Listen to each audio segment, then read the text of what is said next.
Durag Diaries, Tottenham 3, AZ Alkmaar 1, and we done the business. We got the job done, and ultimately we're through to the quarterfinal. I'm not going to sit here and say that I'm pleased and I'm happy, and this performance made me change my mind about the team. We just about got over the line. Again, I wouldn't really say poor defending, but just a moment of madness at the back yet again against this team by Bergvall.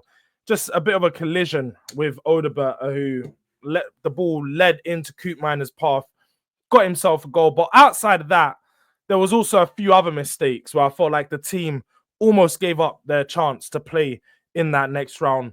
But we got the job done. Some senior players stepping up. Madison, you know what? Maybe he was listening to my stream. Maybe he heard me go for him, gunman, and say, where are you going to step up? Maybe he heard it, or maybe he realized he had a responsibility. And today, we saw that. He made himself the protagonist. He's got a goal, got an assist, a good little finish for the first goal. And for that second goal, for the third goal, started off the play, dribbled through the midfield really well, covered some ground, found the ball into Jed Spence, who then played it to Son. Good little interplay, played it through Solanke with the back heel, found Odegaard, who got 2 goals in this tie. Happy for Odegaard. The young man, got his first 2 goals for a Spurs shirt in a big European knockout game.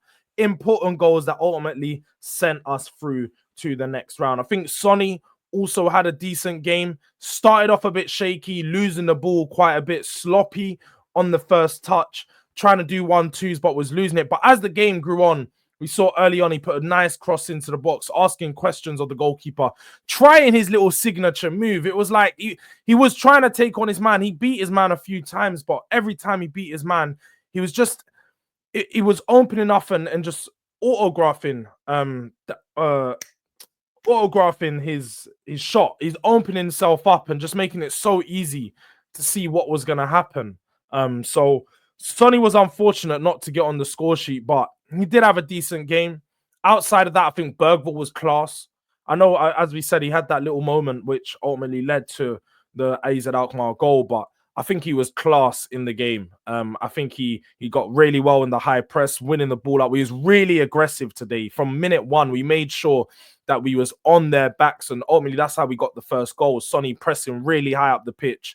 That right centre back, I should say, was shook, because there was another time when Sonny was running him down and he kicked it straight out for a throw-in. But for that goal, Sonny pressed him high. Solanke with the pass through to Odegaard. Again, he got 2 assists today. Solanke is so key to our forward play. I don't think people understand. Like, even without him actually having a lot of chances and without us finding him in the box, he does everything else so good outside of the box. The little touches, the little 1-2s, when he drops in to bring the defenders out of position. Solanke does really well and plays a proper centre forward role.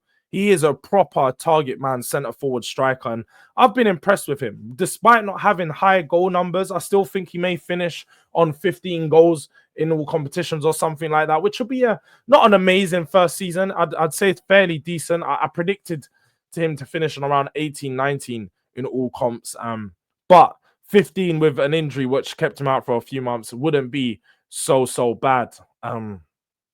But we got Frankfurt in the next round. It's going to be a tough game, a quarterfinal to look forward to. So, definitely some people are going to say, look now, get off Ange's back. He got us through the tie. It's fair to say that we set ourselves up for in a good way. The lineup I was happy with. One of the first times we saw Ange's son and Brennan Johnson on the bench. To be fair, I did expect that after seeing him start the last 3 games.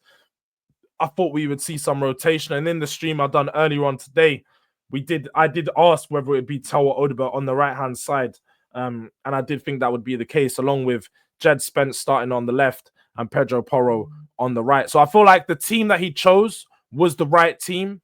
And we set up and started off in the right way. Got the goal early. I wanted to go 2-0 up before the first half just to give us that breathing space, but straight out of the second half, managed to get that goal. And then, as Spurs do, We've always got to make it tough. We've always got to give ourselves questions and give ourselves that extra bit of fight when it's not needed. But we got through the tie. We got through the tie. And again, that is the most important thing. Archie Gray come on.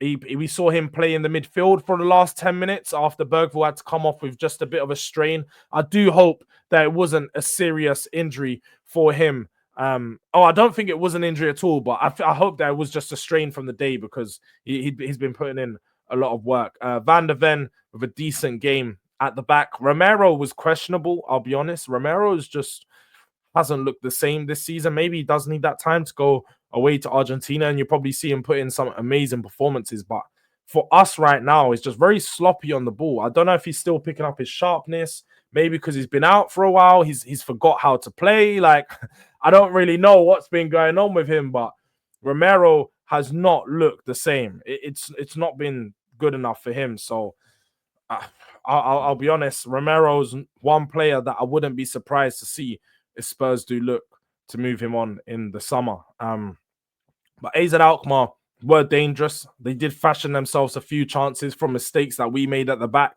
Troy Parrott almost picking up a goal a few times. I think he had 2 chances where you could say he probably should have finished them. But Vicario with some big saves. I've said so many times, Big Vic is one of the best goalkeepers in the league, and it's because his shot stopping is so good. When it comes to 1v1s, he reminds me of the Godfather himself, Gianluigi Buffon. I'm just gonna throw it out there. He does remind me a bit of him, just how quick he is, how big he makes himself in these 1v1s, and just always manages to get down. So, pause. That sounded crazy for a second. That sounded crazy for a second. I just pause on that one. But Vicario did have a very, very impressive performance. I think Sarr was he didn't really see him too involved in the game.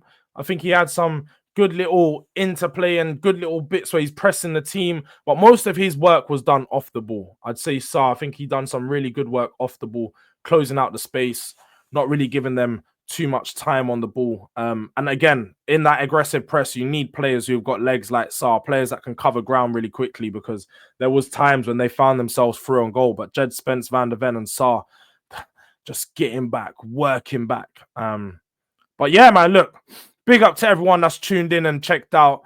I didn't want to talk about this game for too long because, again, people are going to tell me you was expected to beat Alphabet FC, and I agree, we was.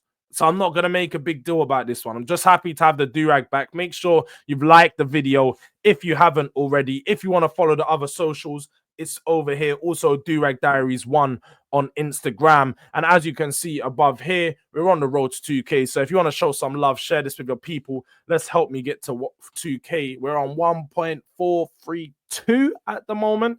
Didn't like the fact that it didn't go up by 1 at least in that last stream. So let's try and get us up to 143 or 145. Let's try and get to 145 before the end of the week. Let's aim for that. So show some love, share up the thing, like the video, and yeah, man, it's been Durag Diaries.